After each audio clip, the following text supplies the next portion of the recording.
ઓમ નમઃ સિદ્ધેભ્યઃ. ઓમ નમઃ સિદ્ધેભ્યઃ. ઓમ નમઃ સિદ્ધેભ્યઃ. બહુ સંક્ષિપ્ત ચર્ચા, ટૂંકી ચર્ચા આપણે સારભૂત ચર્ચા પરમ ભક્તિ અધિકાર ઉપર આજે લેશું. જો કે સવારના સ્વાધ્યાયમાં કલાક એક સુધી મૂળ શાસ્ત્ર, મૂળ ગાથા, એની ટીકા અને પૂજ ગુરુદેવશ્રીના પ્રવચનને આધારે વિસ્તૃત બધી મીમાંસા ચર્ચા આપણે કરીએ છીએ, મનોમંથન ઘણું કરીએ. પણ આજે સવારનો પહેલો સ્વાધ્યાય હોવાથી પરમ ભક્તિ અધિકારની શરૂઆતની બે ગાથાઓ 133 અને 34 અને એ સિવાય 35મી ગાથાની થોડી વાત કરી. એના પહેલાં જે કળશ હતો 220 નંબરનો, એની પણ આપણે વાત કરી હતી.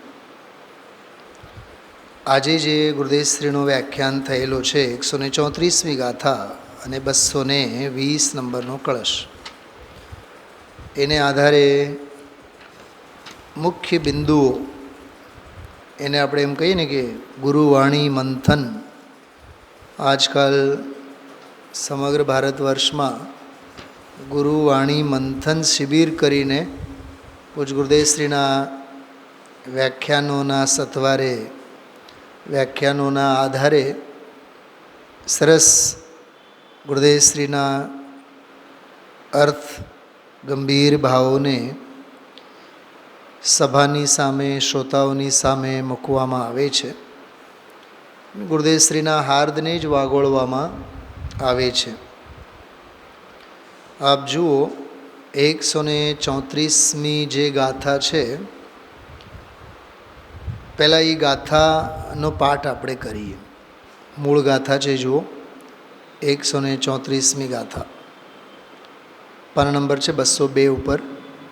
સંમતણાણ ચરણે જો ભત્તિમ કુણય સાવગો સમણો તસ્સદુણિવોદિભત્તિ હોદિત્તિ જીણે પણ્ણતમ.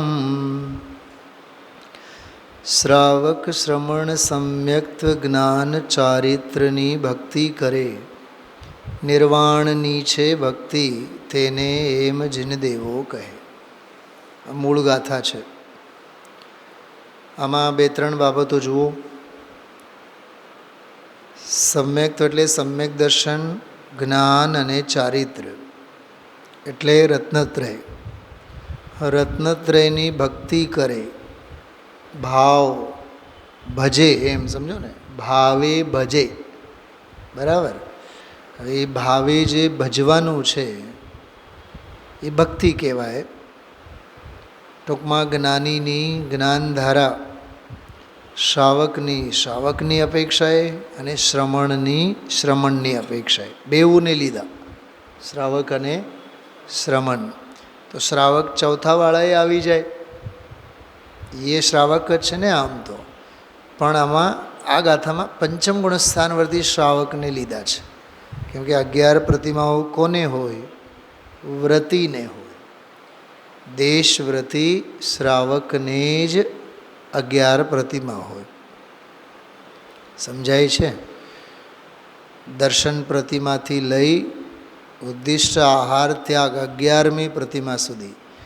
તો પહેલીથી 11મી પ્રતિમા એટલે પગથિયા. પ્રતિમા એટલે જીન પ્રતિમા નહીં, સ્ટેપ્સ. તો પંચમ ગુણસ્થાનના 11 ભેદો પડે, 11 તબક્કા. પંચમ ગુણસ્થાન વર્તીના 11 તબક્કા. પહેલા પગથિયાવાળા એ પંચમ ગુણસ્થાન વર્તી, દર્શન પ્રતિમાવાળા. છેલ્લી ઉદ્દિષ્ટ આહાર ત્યાગ પ્રતિમાવાળા પણ પંચમ ગુણસ્થાન વર્તી. ગુણસ્થાન તો એક જ, પણ શુદ્ધિમાં, તારતમ્યમાં ફેર પડે. તેમાં જઘન્ય, મધ્યમ અને ઉત્તમ. આગળ જઈને આ ગાથામાં જ પરમ શ્રાવક એવો શબ્દનો પ્રયોગ છે. સંસ્કૃતમાં તમે જુઓ, છેલ્લી ચોથી લીટી, તેષામ પરમ શ્રાવકાણામ છે, પરમ તપોધના નામ ચ જીનોત્તમય પ્રજ્ઞપ્તા. જિનેન્દ્ર ભગવંત જે ઉત્તમ છે, શ્રેષ્ઠ એવા જિનેન્દ્ર ભગવંતો દ્વારા પ્રજ્ઞપ્તા. આ બહુ સરસ શબ્દ છે. પ્રજ્ઞપ્ત એટલે કહેલું કે જાણેલું. એ કહેલી કે જાણેલી નિવૃત્તિ ભક્તિ, ટૂંકમાં નિર્વાણ ભક્તિ, રત્નત્રયની ભક્તિ, અબંધ ભાવની ભક્તિ, મુક્તિની ભક્તિ. એ કેવી છે? અપુનર્ભવ પુરંદ્રિકા સેવા ભવતી. આ બહુ સરસ છે શબ્દ. અપુનર્ભવ એટલે ફરી પાછો જન્મ ન થાય, ફરી પાછો ભવ ન મળે એવી રીતે. જો અને એમાં જો ગુજરાતીમાં જો કે પરમ તપો, તે પરમ શ્રાવકો અને પરમ તપોધનોને જીનવરોએ કહેલી, આવ્યું ને, જીનવરોએ કહેલી પ્રજ્ઞપ્તા નિર્વાણ ભક્તિ એટલે અપુનર્ભવરૂપી સ્ત્રીની સેવા વર્તે છે. જો અહીંયા ભક્તિ એટલે સેવા. શું સમજાય છે? નિર્વાણ ભક્તિ વર્તે છે, એ વર્તે છે ક્રિયાપદ સાથે રાખો. નિર્વાણ ભક્તિ વર્તે છે, પછી એવું સેવા વર્તે છે. ભક્તિ એટલે સેવા, ભજન, ભોજન, ભોગવવું, ભોગવટો. બહુ સરસ વાત છે. આ ભાષા બહુ સરસ રસાળ ભાષા છે. બહુ આનંદથી આપણે એને આત્મસાત કરવી જોઈએ. તો નિર્વાણ ભક્તિ, છૂટવાના ભાવ, સ્વરૂપમાં લીન થવાના ભાવ, શ્રદ્ધા એ જ્ઞાન એ ચારિત્ર્ય. શ્રદ્ધા નિર્મલ, જ્ઞાન નિર્મલ, ચારિત્ર્ય નિર્મલ. તો રત્નત્રયની ભક્તિ, તો રત્નત્રય તો માર્ગ છે, નિર્વાણ તો માર્ગનું ફળ છે. પણ માર્ગની ભક્તિ એટલે જ માર્ગ ફળની ભક્તિ. શું કીધું કાકા? શું કીધું રાજુભાઈ મેં હમણાં? હા, માર્ગની ભક્તિ એટલે જ માર્ગ ફળની ભક્તિ. સમજાય છે? રેલવે સ્ટેશને જઈને આપણે મુંબઈની ટ્રેનમાં બેઠા એટલે અંદરમાં એક અનુભૂતિ જાગૃત થાય, બસ હવે મુંબઈ પહોંચી જ ગયા. તો દવા લીધી એટલે જાણે એવા જ ફિલિંગ્સ આવે કે સ્વાસ્થ્ય લાભ તો થઈ જ ગયો. એટલે ઔષધિનું સેવન પણ સ્વાસ્થ્ય લાભ કેળવવા જેવું છે. શું સાહેબ, સમજાણું? હા, ઔષધિનું, યોગ્ય ઔષધિનું સેવન કરવા લાગે તો યોગ્ય ઔષધિનું સેવન જ બતાવે છે ને કે એને સ્વાસ્થ્ય લાભ નિયમથી થવા પાત્ર જ છે, થશે જ. અને બીમાર વ્યક્તિને, અસ્વસ્થ વ્યક્તિને ઔષધિના સેવનમાં જ સ્વાસ્થ્ય લાભનો લાભ દેખાતો હોય છે. એ માર્ગની ભક્તિ કરી એટલે માર્ગ ફળની ભક્તિ થઈ ગઈ. માર્ગ એટલે ઉપાય, તો ઉપાયને અપનાવ્યા એટલે ઉપેય પણ જાણે કે આવી જ ગયો, એમ જ થયું ને. તો પહેલી લીટી જે છે ને ગાથાની પહેલી લીટી, શ્રાવક શ્રમણ સમ્યક્ત્વ જ્ઞાન ચારિત્ર્યની ભક્તિ કરે એમ લખ્યું છે. તો એમાં તો માર્ગની ભક્તિ થઈ, રત્નત્રયની ભક્તિ થઈ. નીચે તરત જ લખે છે નિર્વાણની છે ભક્તિ તેને. એટલે જે માર્ગની ભક્તિ કરે એને મંજિલની ભક્તિ લાગુ પડે એમ. શું સમજાણું? હા, ખ્યાલમાં આવ્યો? સમયસર તમે ઔષધિનું સેવન કરતા થાઓ એટલે સ્વાસ્થ્યમાં સુધારો થયો જ સમજો એમ. ડૉક્ટર પણ એમ જ કહે છે ને, બસ આ એક ટીકડી લો, તમે જો આવતીકાલ સવારે તરત જ ઊભા થઈ જશો. બોલે છે કે નહીં બતાવો? માર્ગમાં જ માર્ગ ફળની મસ્તી અને અનુભૂતિ. સાહેબ છે ને ગજબની વાત. તો આમાં ને આમાં બે વાત, માર્ગની ભક્તિ, માર્ગ ફળની ભક્તિ, રત્નત્રયની ભક્તિ કે રત્નત્રયના ફળની ભક્તિ. તો રત્નત્રયનું ફળ શું છે? નિર્વાણ. સંસ્કૃતમાં મૂળ ગાથામાં તો શબ્દ વાપર્યું છે નિર્વૃત્તિ. જો નિવૃત્તિ ભક્તિ, તો નિર્વૃત્તિ ભક્તિ, નિવૃત્તિ એટલે મોક્ષ જ થાય. ખ્યાલમાં આવ્યો? નિવૃત્તિ નહીં, હા, નિર્વૃત્તિ. શું કીધું? નિવૃત્તિ નહીં, માત્ર નીચેવાળું રેફ નહીં, નિર્વૃત્તિ ઉપરનું પણ રેફ છે. જો કે નિર્વૃત્તિનો અર્થ થાય રચના. 9મો ગુણસ્થાન છે, નહીં, 9મા ગુણસ્થાનનું નામ તો અનિવૃત્તિકરણ, અનિર્વૃત્તિકરણ, અનિવૃત્તિકરણ. તો નિવૃત્ત થયા નથી કહેતા આપણે, એટલે રિટાયર્ડ થયા. અહીંયા એટલે જાણે કે મોક્ષ થઈ ગયો એમ. તો નિવૃત્તિ ભક્તિ. આટલી વાત થઈ. હવે હું ફરી એકવાર જો ટીકા વાંચું છું, આમાં લખ્યું છે રત્નત્રયના સ્વરૂપનું કથન. પણ મેં આજે 2-3 વખત ગાથાની ટીકા વાંચી ફરીથી. ગુરુદેવશ્રીનું પ્રવચન તો જોયું જ જોયું, પણ આનું પણ વાંચન મેં વારંવાર આજે કર્યું. તો એમાં એક વાત મારા ધ્યાનમાં આવ્યું. આમાં રત્નત્રયનું સ્વરૂપ તો કહે છે પદ્મ પ્રમલધારી દેવ. શરૂઆતમાં સમ્યક દર્શન, સમ્યક જ્ઞાન, સમ્યક ચારિત્ર, એ નિજ પરમાત્મ તત્વના સમ્યક શ્રદ્ધાન, સમ્યક અવબોધ અને સમ્યક આચરણ સ્વરૂપ એવા શબ્દો વાપર્યા છે. પણ એમને એકો એકની કંઈ ડેફિનેશન નથી આપ્યા, એ એક એકને સમજાવ્યા નથી. સમજાય છે? પણ લખ્યું છે ઉત્થાનિકામાં શું? રત્નત્રયના સ્વરૂપનું કથન. પણ ટીકા જેમ પૂરી થતી આવે ને, તો ટીકા પૂરી થતી આવે ત્યારે વાત શું આવે ખબર? કે શ્રાવક અને શ્રમણ આવા રત્નત્રયની ભક્તિ નિત્ય કરે છે. તો સમજાણું? ગાથાની જે ટીકા છે, ટીકામાં રત્નત્રયનું સ્વરૂપ સમજાવવું એ અગત્યનું નથી રાજુભાઈ. એવા રત્નત્રયની ભક્તિ શ્રાવક અને શ્રમણને નિરંતર વર્તે છે, એવી વાત આવી. પોઈન્ટ મારો સમજાય છે સાહેબ? એ તો રત્નત્રયના સ્વરૂપ તો અન્ય શાસ્ત્રોમાં બધે વર્ણવવામાં આવેલ છે, સમયસાર વગેરે. આમે આ તો ભાવના પ્રધાન ગ્રંથ છે ને, તો અમે તો રત્નત્રયની ભાવના કેવી વર્તે છે સાધકને એની વાત કરશું એમ.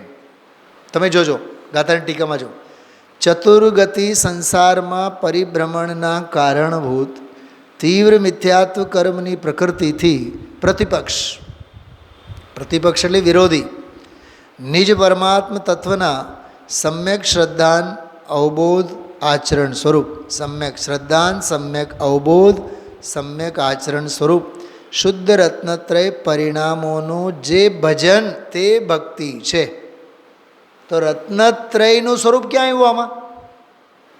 આમાં તો રત્નત્રયની ભક્તિ આવી ને. પોઈન્ટ, મારું પોઈન્ટ સમજાય છે? એ ભક્તિ છે, આરાધના એવો તેનો અર્થ છે. હવે એ ભક્તિ કોને હોય એની વાત આવી. એકાદશપદી શ્રાવકોમાં જઘન્ય 6 છે, મધ્યમ 3 છે, ઉત્તમ 2 છે, 11 પ્રતિમા આવી ગઈ. આ બધા શુદ્ધ રત્નત્રયની ભક્તિ કરે છે. આ બધા જ શુદ્ધ રત્નત્રયની ભક્તિ કરે છે. એટલે શ્રાવકો પણ કરે છે અને શ્રમણો પણ કરે છે.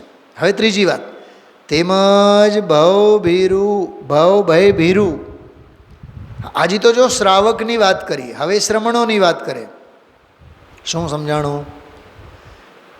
પહેલાં તો રત્નત્રય સ્વરૂપ આત્માની ભક્તિ તે ભક્તિ એમ કીધું. એવી ભક્તિ કોને વર્તે છે? જઘન્ય ઉત્તમ મધ્યમ અને જઘન્ય ઉત્તમ અને મધ્યમ શ્રાવકોને વર્તે છે. 11 પ્રતિમાવાળાઓને વર્તે છે એમ કીધું. બરાબર? શ્રાવકોની વાત પૂરી થઈ. હવે શ્રમણોની વાત. તેમજ ભવ ભય ભીરુ, ભવના ભયથી ડરેલ ચિત્તવાળા, પરમ નૈષ્કર્મ્ય વૃત્તિવાળા, એને કોઈ પણ પ્રવૃત્તિ કરવામાં જરાય રસ નથી, એને કહેવાય પરમ નૈષ્કર્મ્ય વૃત્તિવાળા, એટલે પરમ નિષ્કર્મ પરિણતિવાળા, પરમ તપોધનો પણ રત્નત્રય, જો પરમ તપોધનો પણ, પરમ તપોધન એટલે કોણ? તપ જ દેવનું ધન છે, સંપત્તિ છે, એટલે મુનિરાજ. પરમ તપોધનો પણ કેમ આવ્યું? ઉપર શ્રાવકોની વાત આવી. રત્નત્રયની ભક્તિ કરે છે તે પરમ શ્રાવકો અને પરમ તપોધનો, એટલે આવી રત્નત્રયની ભક્તિ કરનારા શ્રાવકો, પરમ શ્રાવક અને તપસ્વી પરમ તપોધન, પરમ તપોધનોને જીનવરોએ કહેલી નિર્વાણ ભક્તિ, વાહ!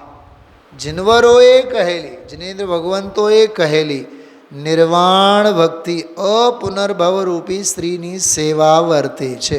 જો લગભગ 15 મિનિટ સુધી આપણે વાત કરી મૂળ ગાથા અને મૂળ ટીકાને આધારે. કેટલી ઝીની ઝીની વાતો એમાંથી નીકળે છે. હજી તો ગુરુદેવશ્રીના પ્રવચનની મેં વાત જ નથી કરી, ન સવારે કરી ને હજી સુધી કરી. હવે આપણે કરશું.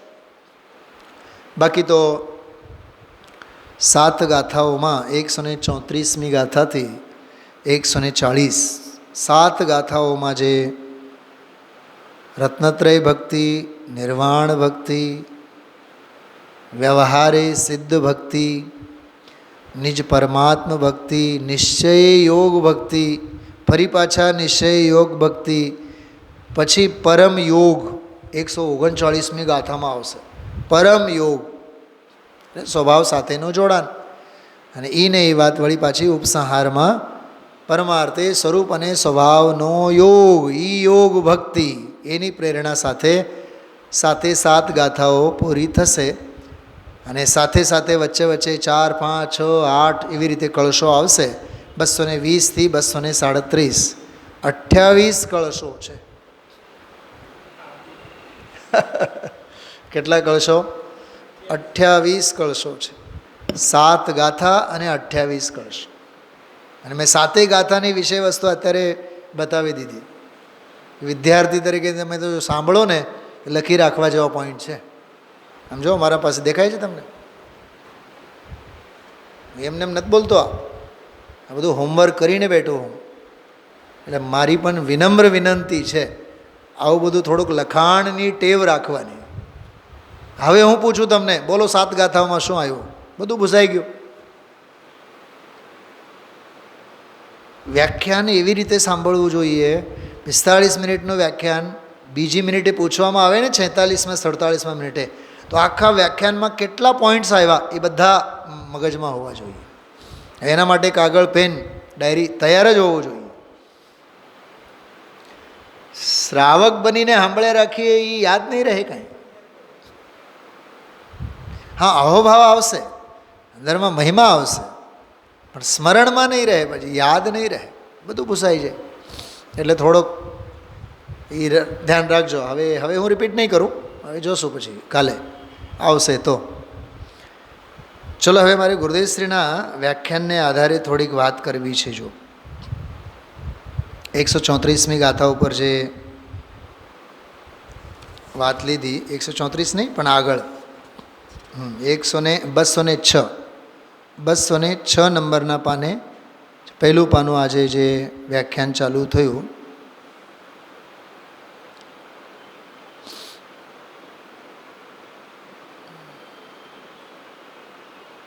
જો ફરીને એમ કરીને ટીકા ગુરુદેવશ્રીએ ફરીથી શરૂ કરી. જો ત્રીજી લીટીમાં જો, આ રત્નત્રયના સ્વરૂપનું કથન છે. નિશ્ચય રત્નત્રય એણે અનંત કાળમાં કદી કર્યું નથી. સાહેબ સાંભળો, ગુરુદેવશ્રી સીધા ચાબકા મારવાનું જ ચાલુ કર્યું છે. જેમ ડૉક્ટર પાસે આપણે જઈએ ને, કોઈ એક્સિડન્ટ થયેલું હોય તો પહેલાં તો બધા કાપી જ કરે. જખમ ક્યાંક લાગેલો હોય તો સૌથી પહેલાં શું કરે? હા, કાપે કે નહીં એને.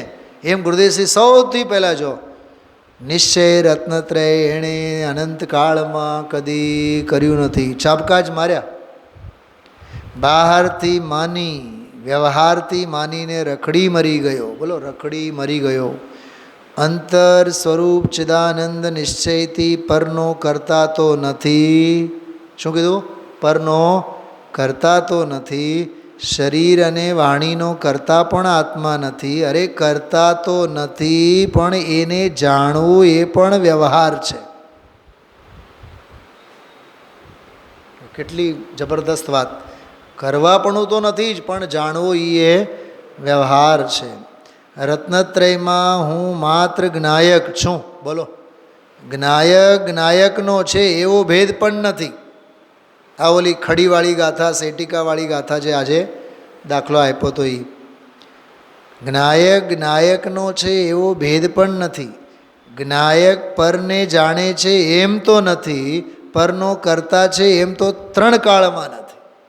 પણ હું પરને જાણું છું એ પણ અસદ્ભુત વ્યવહાર છે. એ પણ નહીં. શેમાં? રત્નત્રયની ભક્તિમાં. જો સમજાઈ જાય તો ગુરુદેવશ્રીને સાષ્ટાંગ દંડવત પ્રણામ કરવાના ભાવ થાય. પરનો કરતા તો નથી, પરને જાણવાપણું કેવું એ અસદ્ભુત વ્યવહારનો એનો વિષય છે. એ અહીંયા નથી. પણ હું પરને જાણું છું એ પણ અસદ્ભુત વ્યવહાર છે. એ પણ નહીં. અને આત્મા આત્માને જાણે એ પણ સદ્ભુત વ્યવહાર. આ હા હા હા સાહેબ, પકડાય છે ભાષા. પરને જાણું છું એ અસદ્ભુત વ્યવહાર, એ તો નથી જ. પણ આત્મા આત્માને જાણે છે એમ કેવું એ સદ્ભુત વ્યવહાર. એ નહીં. અહીંયા એ નહીં. એનું નામ રત્નત્રય ભક્તિ. કેવી અવૈધ ભક્તિ, જમાવટ અંદરની. અને આત્મા આત્માને જાણે છે એ પણ સદ્ભુત વ્યવહાર છે. એ પણ નહીં. જ્ઞાયક જાણક સ્વભાવની અંતરદ્રષ્ટિ થવી, સમ્યક દર્શન અને એનો વિષય એકલો જ્ઞાયક છે, ભેદ નથી. એવા રત્નત્રયના સ્વરૂપનું આ કથન છે. કેવો કેવો માખણ માખણ આવ્યો. અને એમાંય જો 2-5 મિનિટ જો મોડા પડ્યા હોય, હા શું ભાઈ, 10 મિનિટ મોડા, 15 મિનિટ મોડા હોય, એ તો બધું જ છૂટી ગયું. પહેલી જ મિનિટે આ ઘા કર્યા ગુરુદેવશ્રી. હું તો તકની રાહ જોતો હતો. એ વિષયની મારે વાત આપ સૌની સામે મૂકવી હતી. સાવ આ પાના ઉપર નીચેની 2-3 લીટી જો. અંતર્મુખ થઈને અંતરાત્માનું જ્ઞાન કરવું એ જ્ઞાન છે. જો આ સમ્યક જ્ઞાનની વ્યાખ્યા. અને અંતર્મુખમાં આચરણ કરવું, સ્વરૂપમાં આચરણ કરવું એ ચારિત્ર્ય છે. અને એના પહેલાં લખ્યું છે અંતર્મુખ થઈને સમ્યક શ્રદ્ધાંત તે સમકિત છે. આવ્યું એમાં ને એમાં સમકિત, જ્ઞાન અને ચારિત્ર્ય ત્રણેયની વ્યાખ્યા એમાં આવી. પછી તો એક વાક્ય આવ્યું, બાહ્ય ક્રિયાકાંડ એ કોઈ ચારિત્ર નથી, જેની સાથે દુનિયાને વળગન છે. પંચ મહાવ્રતાદિ એ પણ કોઈ ચારિત્ર નથી, એ તો દુઃખના કારણ છે. કેવી ભાષા! એ તો દુઃખના કારણ છે. આપણને વ્રતોનો કેટલો મહિમા આવે. હા, અમે તો દી છતાં જમી લઈએ, અમે તો બજારની કોઈ વસ્તુ ખાતા નથી, અવક્ષ ભક્ષણ નથી કરતા, કંદમૂળ નથી ખાતા. આપણે તો બાહ્ય ત્યાગને ચારિત્રનો ઢાળ બનાવીને ફરીએ છીએ. અહીંયા તો કહે છે કે મહાવ્રતાદિકના પરિણામી ચારિત્ર નથી, દુઃખના કારણ છે, બંધના કારણ છે. અને આ નિયમસાર અધિકારની છેલ્લા 8 અધિકારો બધા ચારિત્ર પ્રધાન છે ને. પરમાર્થ પ્રતિક્રમણથી લઈને શુદ્ધોપયોગ અધિકાર સુધી 8 અધિકાર યથાર્થ પરમાર્થ ચારિત્રવાળા છે. જો આગળ શ્રદ્ધા, જ્ઞાન અને ચારિત્રનું બહુ સરસ બધે ત્રણેયની વ્યાખ્યામાં આપી છે. જો બીજો ફકરો 207 ઉપર, એમાં થોડુંક જ્ઞાનવાળું પ્રકરણ બહુ સરસ છે. 207માં પાને જ્ઞાનવાળું પ્રકરણ. ભવ ભ્રમણનું કારણ જે મિથ્યાત્વ, એનાથી વિરુદ્ધ સમ્યક શ્રદ્ધા. ચૈતન્ય સ્વરૂપ જ્ઞાયક ભગવાન પૂર્ણાનંદ પ્રભુ, એની શક્તિ અને સ્વભાવની પ્રતીતિ અને શ્રદ્ધાને સમ્યક દર્શન છે. બરાબર? એનું સમ્યક જ્ઞાન, ચિદાનંદ સ્વરૂપ ભગવાન આત્માનું જ્ઞાન, તે જ્ઞાન. શાસ્ત્ર જ્ઞાન એ જ્ઞાન બાન છે જ નહીં. અરે સાંભળો છો બધાએ? શાસ્ત્ર જ્ઞાન જ્ઞાન જ નથી એમ કહે છે. આત્માનું જ્ઞાન, આહા, એ જ્ઞાન અને આચરણ, સમ્યક દર્શન જ્ઞાન સહિત જ્ઞાન સ્વરૂપમાં આચરણ કરવું. સાહેબ, શેમાં સ્વરૂપ, શેમાં આચરણ કરવું?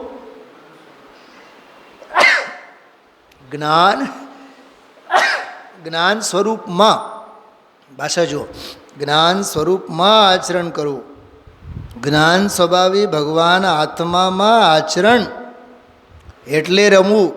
બહારનું આચરણ ક્યાં ગયું? એ તો રહ્યું બહારમાં. દયાદાન વ્રત ભક્તિ ક્રિયા એ કાંઈ આચરણ નથી. વાંચો હવે આગળનું વાંચો, શું લખ્યું છે હિંમત આપણી? ભાભીશ્રી વાંચો, શું બોલે છે ગુરુદેવ? કુઆચરણ છે બોલે છે ને. કુઆચરણ એટલે એ ખોટો આચરણ છે. એ સ્પષ્ટ કહે છે આ પૂજા પાઠ દયા દાન વ્રત કુઆચરણ એમ કહે છે. ન કરવા એમ નહીં, જ્ઞાનીને ભૂમિકા પ્રમાણે થાય છે, પણ એ મુક્તિનું કારણ નથી, બંધનું કારણ છે, આશ્રવ તત્વ છે, એટલે એ કુઆચરણ છે. સાહેબ છે ને ગજબની વાત. આ બારીકાઈઓ છે ગુરુદેવશ્રીના પ્રવચનમાં. નીચે ઓલો આવ્યો ને શ્રાવક, એ શ્રાવકવાળો બોલ પણ બહુ સમજવા જેવો છે. ભગવાન આત્મા પૂર્ણાનંદ પરમ તત્વના શ્રદ્ધા જ્ઞાન અને એનું આચરણ શ્રાવકને પણ હોય છે એમ અહીંયા કહે છે. એને શ્રાવક કહે છે. આ વાડાના શ્રાવક બાવક એ કોઈ શ્રાવક છે જ નહીં. તો કોણ છે? બોલો ગુરુદેવશ્રીની ભાષામાં શું કોણ છે? હિંમત હોય તો બોલો. એ બધા રખડનારા છે. જો જ્ઞાનીને નિરંતર સાંભળવાથી લાભ, આ એ બધા રખડનારા છે. વાડામાં અમે શ્રાવક છીએ અને જૈન છીએ. અરે જૈન છે જ નહીં. જૈન તો એને કહીએ ઘટઘટ અંતર જૈન બસે, ઘટઘટ અંતર જૈન મતિ રાખે 500 મતવાલા સમજૈન. આગળ બધું વાંચજો તમે, એમાં જૈન અને અજૈન એ બેઉની વ્યાખ્યા બહુ સરસ કરી છે. ચલો આગળ વધીએ. 208 નંબરનું પાનું સૌથી ઉપર જો. એના પહેલાં વાક્ય આવ્યું, સમ્યક દર્શન જ્ઞાન અને અંદર રમણતા એનું નામ ભજન કરવું, એટલે કે એકાગ્રતા કરવી, એનું નામ ભગવાનની ભક્તિ છે. 207 અને 8 સૌથી ઉપર, 208 નંબરના પાના ઉપર સૌથી ઉપર. હવે જો ભગવાનની ભક્તિ, એ રજભાઈ પહેલાં તો કીધું કે ભગવાનની ભક્તિ એ છે સાચી, પછી હવે કહે છે ભગવાનની ભક્તિ. આ સિમંદર ભગવાનની ભક્તિ. અને બોલો બુંદેલખંડ ફરી આવ્યા, હા, દક્ષિણ ભારત ફરી આવ્યા, ઉત્તર ભારત ફરી આવ્યા, અયોધ્યા ફરી આવ્યા, 2 મહિના શિખરજી જઈ આવ્યા, 4 મહિના ગિરનાર રહી આવ્યા, તારંગા રહી ગયો, એ આવતા વર્ષે જાશું. ભગવાનની ભક્તિ અને જાત્રા બાત્રા બધો શું છે? વીતરાગ નથી, રાગ છે. એ કોઈ ધર્મ બરમ નથી, એ શુભ રાગ છે. અશુભ રાગથી બચવા શુભ રાગ આવે, પણ એ ધર્મ નથી અને મુક્તિનું કારણ તો એ બિલકુલ નથી. જાત્રા અને ભક્તિ અને સમ્ય શિખરજીની યાત્રા જો, ગિરનારની અને શત્રુંજયની યાત્રા, એ બધી રાગની ક્રિયા છે. એટલે જો વાસ્તવિક એનો પરિચય ગુરુદેવશ્રીએ આમાં આપેલો છે. એના પછી જો પછીના ફકરામાં ત્રીજી લીટી, રાજુભાઈ છે તમારી પાસે ગ્રંથ? જો એમાં જો.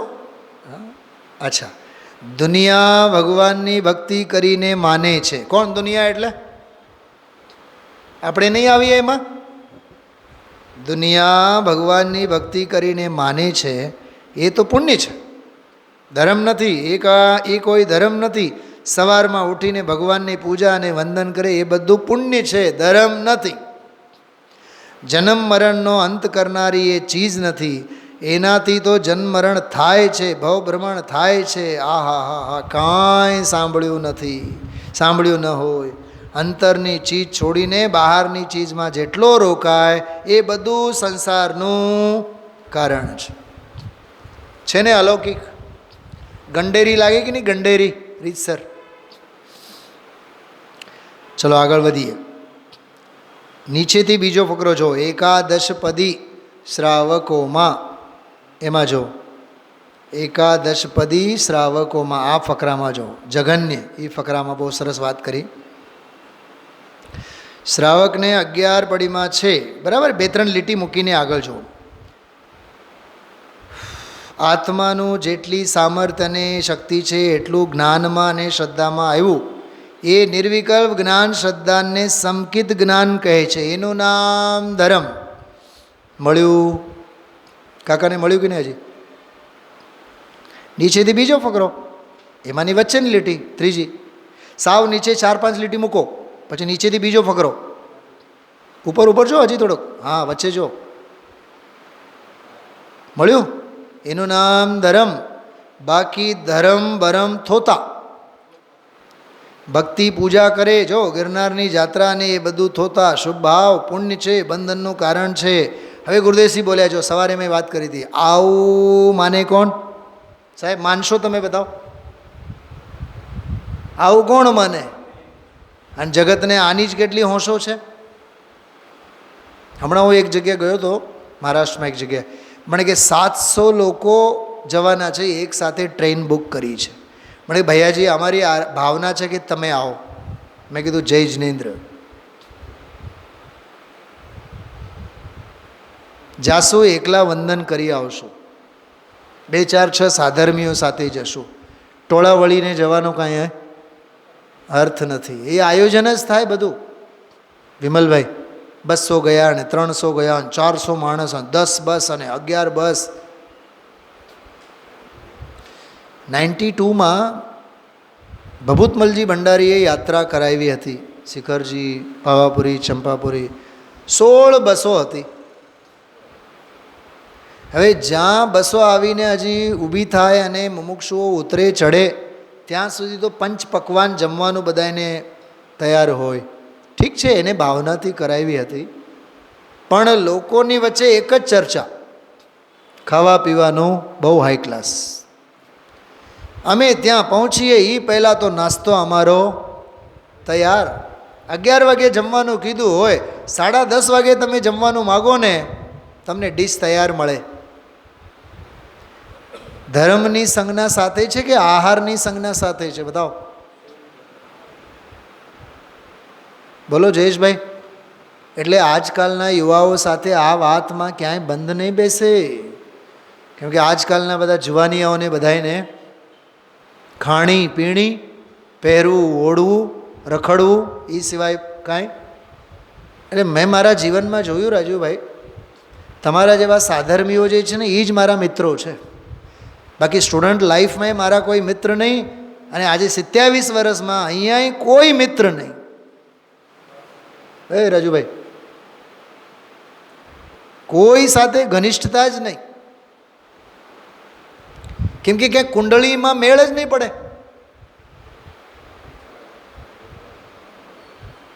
આપણે બધા અશોખ વૃત્તિવાળા, સામેવાળા બધા શોખીનો. બધું આમ સમજવા જેવું છે. માર્ગ આ છે સાચો. હા, અને ગુરુદેવશ્રી જો પોકારી પોકારીને કહે છે, શુભ ભાવ છે, પુણ્ય છે, બંધનનું કારણ છે. આવું માને કોણ? બહારમાં ધમાલ ધમાલ ગજરત કરે, મોટા રથ કાઢે, એ બધી ધમાલ. વિચારજો, આ બહુ સરસ બધી ચર્ચા છે. આગળ ઘણું બધું વૈરાગ્યનું, સેટિકાનું, ઓલું ખડીવાળું બધું ઘણું બધું કીધું છે. થોડુંક એક હું આપ સૌને આગળની વાત કરું છું. આત્માની ભક્તિ કરે છે કે પર્યાયની ભક્તિ કરે છે? એક પ્રશ્ન આવ્યો એમાં. મળ્યું? હા છે ને, 209 નંબરના પાને જો, બહુ સરસ છે. આત્માની ભક્તિ કરે છે કે પર્યાયની ભક્તિ કરે છે? ગુરુદેવશ્રીનો જવાબ શું છે? જો પર્યાયની. પર્યાયની ભક્તિનો અર્થ લક્ષ્ય દ્રવ્ય ઉપર છે. વાહ, શું કીધું? કહેવાય પર્યાયની ભક્તિ, પણ લક્ષ્ય ક્યાં છે? વાહ, ગજબ છે ને સાહેબ. જો વખાણ ઘરેણાના કરીએ આપણે, ઇયરિંગ્સ બહુ સરસ છે, વીંટી બહુ સરસ છે, પણ રિયલમાં ભક્તિ કોની છે? સોનાની છે. સોનું કેટલું દ્રવ્ય છે ને. એમ પર્યાયની ભક્તિનો અર્થ લક્ષ્ય દ્રવ્ય ઉપર છે. અંતર્મુખ છે ને, પરિણામ અંતર્મુખ છે ને, તો પરિણામની ભક્તિ એનો અર્થ દ્રવ્ય ઉપર લક્ષ્ય છે. દર્શન જ્ઞાન ચારિત્ર ત્રણેયનું લક્ષ્ય દ્રવ્ય ઉપર છે. આ હા હા હા, બહુ ગજબ હા સાહેબ. આ તો સુવર્ણ અક્ષરે લખી રાખવા જેવા અંશો છે બધા. શ્રદ્ધાનો લક્ષ્ય શ્રદ્ધા પર નથી, જ્ઞાનીનું લક્ષ્ય શ્રદ્ધા પર નથી, જ્ઞાનીનું લક્ષ્ય જ્ઞાન પર નથી, જ્ઞાનીનું લક્ષ્ય ચારિત્ર પર નથી, અને શ્રદ્ધા જ્ઞાન ચારિત્ર્ય ત્રણેયનું લક્ષ્ય પણ પોતપોતાના ઉપર નથી, દ્રવ્ય ઉપર દ્રષ્ટિ છે. નદીને અભિમાન થાય, નદી ક્યાં જઈને ભળે, કઈ દિશામાં વહે નદી, બોલો દરિયા તરફ વહે કે નહીં? નદિયા કા પાણી હા એ વહે કે નહીં? સાગરને જઈને ભળે છે, એને અભિમાન છે. સંસ્કૃત સાહિત્યમાં તો એક જગ્યાએ એવું લખ્યું છે, નદી ઝડપથી કેમ વહે છે? કેમ કે એને બીક છે, ક્યાંક મને અભિમાન ન થાય હું સાગરમાં જઈને ભળું. એમ પર્યાય ગુરુદેવશ્રીની સ્તુતિમાં પણ છે, પરિણતિ સ્વરૂપે જઈ ભળે. એમ ગુરુદેવશ્રીની સ્તુતિમાં એક શબ્દ આવે છે બહુ સરસ, મને બહુ ગમે છે. હા એ આજો. વિભાવેથી થંબી સ્વરૂપ ભણી દોડે પરિણતિ. સ્વરૂપ ભણી સમયસારની સ્તુતિમાં શબ્દ છે. આવું છે ભાઈ, બહુ અદ્ભુત રહસ્યો ગુરુદેવશ્રીના વ્યાખ્યાનમાં આવે છે. આમાં જો વિદેહ ક્ષેત્રની બધી વાત આમાં કરી. દુનિયાએ તો બહારથી મનાવી લીધું અને અજ્ઞાની એમને એમ ચાલી નીકળ્યા. ભગવાનની ભક્તિ કરો, પૂજા કરો, સવારમાં જય નારાયણ. રાજુભાઈ હા, જેટલા દોડી દોડીને આપણે પૂજામાં આવીએ એટલા દોડી દોડીને સ્વાધ્યાયમાં નથી આવતા. હું વાત કહું છું મસ્તે, ધ્યાનથી સાંભળજો આ વાત.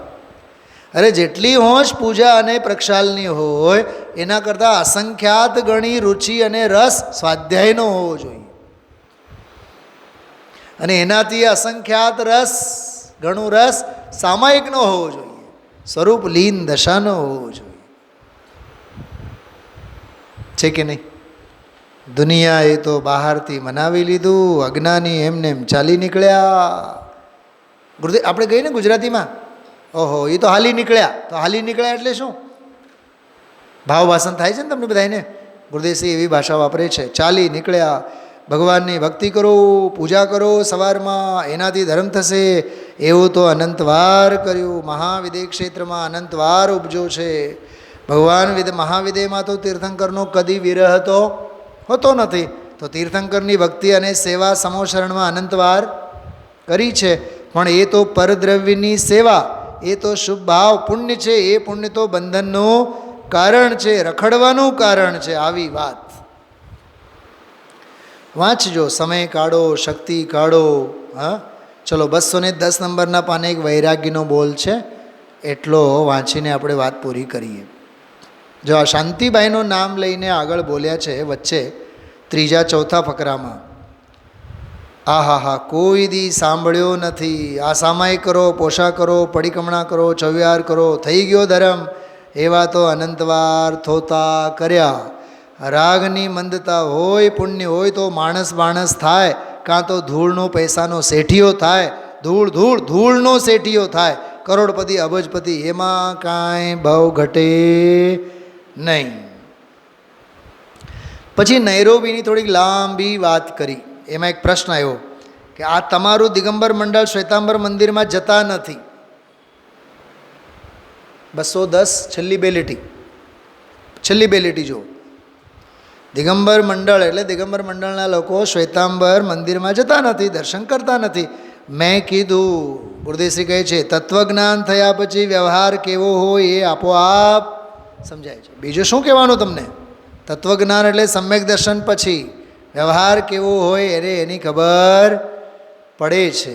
આ બહુ સરસ પ્રકરણ હતો. હા પછી 60 લાખનું મંદિર બાંધ્યો અને આ અંતે પછી જો તમે લોકોનો ઘણો પ્રેમ. 211માં પાને 10-15 લીટી પછી, પણ બાપુ પૈસા ઉપરથી તમને ધર્મ થાય એ 3 કાળમાં નથી. અબજો રૂપિયા ખર્ચીને મંદિર બનાવે, જન્મ મરણ મટે એમ 3 કાળમાં નથી. જો રાગ મંદ કરે તો પુણ્ય બંધન થાય. પૈસા આપે અને બહાર પડવાનું અભિમાન હોય, અમે ખર્ચીએ અને અમે મોઢા આગળ રહીએ, એ તો પાપ બાંધે.